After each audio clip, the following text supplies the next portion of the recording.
इसने, देश बह गया इसकी भावना में कि भाई ऐसा प्रधानमंत्री बढ़ गया। तो ये चीज है, देश इसको बर्दाश्त नहीं करेगा। और ये समझ ले, मोदी सदा प्रधानमंत्री नहीं रहेगा और प्रधानमंत्री भी रहे, किसानों के सामने तू जाने लायक नहीं रहा।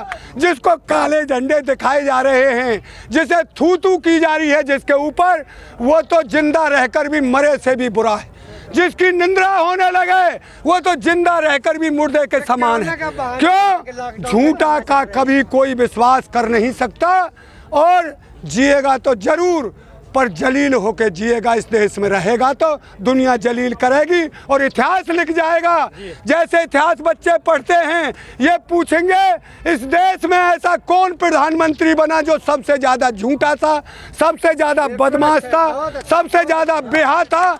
इसका ऐसा इतिहास लिखा जाएगा। आप इतिहास की बात कर रहे हैं, आप इतिहास की बात कर रहे हैं, लेकिन मोदी जी बांग्लादेश गए और मोदी जी ने बताया कि मैंने ऐसा किया, हम बांग्लादेश की लड़ाई में साथ दिया। देखिए, अब ये झूठ नहीं है तो क्या है। मैं 73 साल से ऊपर चल रहा हूँ। मेरे सामने इंदिरा गांधी ने बांग्लादेश के 2 टूक, मतलब पाकिस्तान के 2 टूक किए थे, और उस बात को 50 साल हो गए।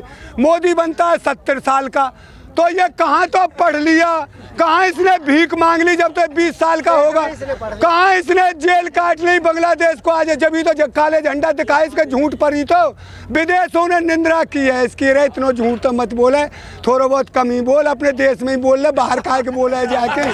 ये देशवासी से निकल लेंगे, ये देशवासी से निकल लेंगे दादा, तो विदेश में तो झूठ मत बोले। एक मिनट भाई साहब, ताऊ जी, अच्छा अगर सरकार आपकी दोगुनी आय करना चाह रही है तो आप लोगों को दिक्कत क्या हो रही है? दोगुनी आय कब करेगा? मोदी मर जाएगा जब, और अमित शाह जब करेंगे दुगनी आय। अब तक तो हुई ना है, कब करेंगे ये दुगनी आय? दुगनी आय करेंगे कैसे? दवाई का दाम दुगना हो गया, डीजल का दाम दुगना हो गया, और खाद का दाम दुगना हो गया, बीज का दाम दुगना हो गया। आलू हमने 50-60 रुपए किलो खरीद करके बोया, आज 5 रुपए किलो और 4 रुपए किलो बिक रहा। दुगनी आय हो जाएगी इससे। हमारा मक्का का बीज लाते हैं कई भाव, 600 रुपए किलो में बाजरे का बीज लाया और वो 1100 रुपए कुंटल बिका। दुगनी आय हो जाएगी इससे। लागत कहाँ आय कैसे करेगा? सपने में करेगा? यह सपना देखा था कि मैं किसानों की आय दुगनी करूंगा, कभी नहीं दुगनी करेगा। इसने जो कहा था, देश नहीं बिकने दूंगा, देश नहीं झुकने दूंगा। अब तो बच्चा कह रहा मोदी ने तो सब सौदा बेच दिया। अब तो इसको दुनिया गाली दे रही है, तो सब सौदा बेच दिया। पूरी देश निंदा कर रहा है और विदेश निंदा कर रहे हैं, यार ऐसा प्रधानमंत्री भारत ने क्यों चुन दिया जो इतना झूठा था। तो भैया भारत में ही धरे हो रहा है। मोदी जी, मैं तो तेरा हाथ जोड़ूं, विदेश में जाके तो देश की बदनामी मत करवावे भाई, ये कहूँगा आखिर। अच्छा अंकल जी, एक सवाल ये है, एमएसपी पर मोदी जी लगातार कह रहे हैं कि भाई एमएसपी है, एमएसपी थी और एमएसपी रहेगी, तो फिर आपको शक क्यों हो रहा है एमएसपी पे? देखिए, एक आदमी का एक बार विश्वास कर लिया, 2 बार कर लिया, 3 बार कर लिया, बार बार बेटे विश्वास नहीं होता। एमएसपी थी और है और रहेगी। ये क्या हुआ? कहाँ है एमएसपी? हमारा 2150 रुपए कुंटल बाजरे का भाव था, क्यों बिका हुआ 1100 से? जब एमएसपी आई तो क्यों बिकी मक्का 800 रुपए कुंटल, जब 1800-1900 मक्का का रेट है? कहाँ है एमएसपी? पंजाब में और हरियाणा में एमएसपी थी, 2 फसलों बिकती हैं उनकी, धान और चावल और गेहूँ।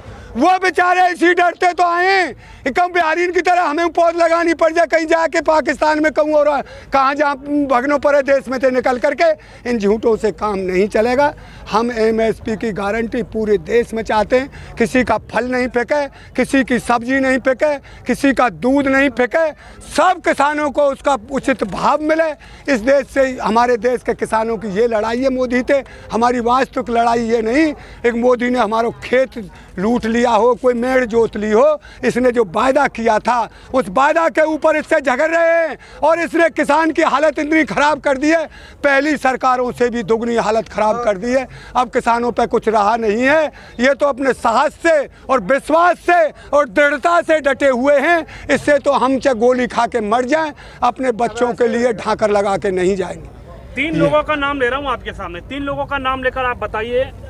स्मृति ईरानी जब कांग्रेस की सरकार हुआ करती थी तो सिलेंडर लेकर बैठा करती थी धरने पर, आज नहीं दिख रही हैं। क्योंकि सिलेंडर 900 रुपये के आसपास हो गया है। तो अन्ना हजारे की बात की जाए, अन्ना हजारे ने पूरा एक आंदोलन छेड़ दिया था जो काफ़ी दिन तक चला था, दिल्ली के लाल किला मैदान से, रामलीला ग्राउंड से। और तीसरा व्यक्ति रामदेव, उन्होंने कहा था कि अगर बीजेपी सत्ता में आएगी तो 35 रुपये लीटर आपको पेट्रोल दिया जाएगा, जो कि आपको उस समय 70 रुपये लीटर मिला था। क्या लगता है आज इन लोगों को सामने आना चाहिए, किसानों की जो आवाज़ है उसको बुलंद करना चाहिए, आप जो मांग लेकर बैठे हुए हैं? भाई देखिए, स्मृति ईरानी शिक्षा मंत्री बन गई, वो जन 8 पास है या ना, पूरे देश की शिक्षा मंत्री बना दी।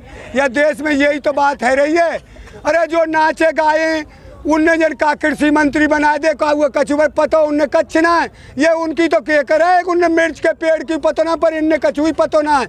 जो इनने कौन तो कृषि मंत्री बना दियो, कौन का मंत्री बना दियो। स्मृति ईरानी आज का लेके सिलेंडर धरे डोले जब तो कंधा पे, और नौके इतना तेज होगा 350 सिलेंडर, आज तो 850 को है। बेटी आज क्यों ना डोले, तुम्हें तो बेटी कहूँगा बेचारी, तो वो तो कम उम्र की, या बहन जी कहूँगा। आज तेरी वो बुद्धि कहाँ गई? आज मोदी से क्यों नहीं गुत्ती? एक हम सिलेंडर को उठाया, तेने दाम क्यों बढ़ा दिया इसका? क्यों नहीं उठते ने ये बात रखी?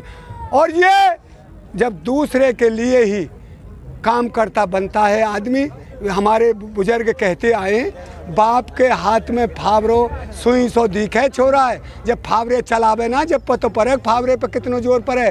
दूसरे की सरकार चले जब ही न्यू के इन्होंने ये चीज़ तेज कर दी, इन्होंने ये तेज कर, आज तो वो हालत कर दी है देश की। सिलेंडर दे के वहाँ में कहा थोड़े दिन सब्सिडी दी, कोई साल 6 महीना, आज सब्सिडी भी खत्म। नाज दिया गरीबों को कोरोना में, कहाँ से दिया? किसानों ने भंडार भर रखे थे।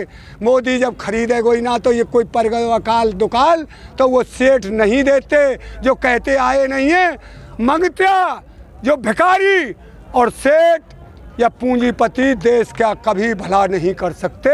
वो तो किसान ही भला करते हैं, और किसान ही करता है, चाहे भूखा रह जाए आप, पर उसके घर 10 आदमी चले गए, उसके बेचारे के कैसे चटनी रोटी दे हाथ जोड़ के खिलाएगा?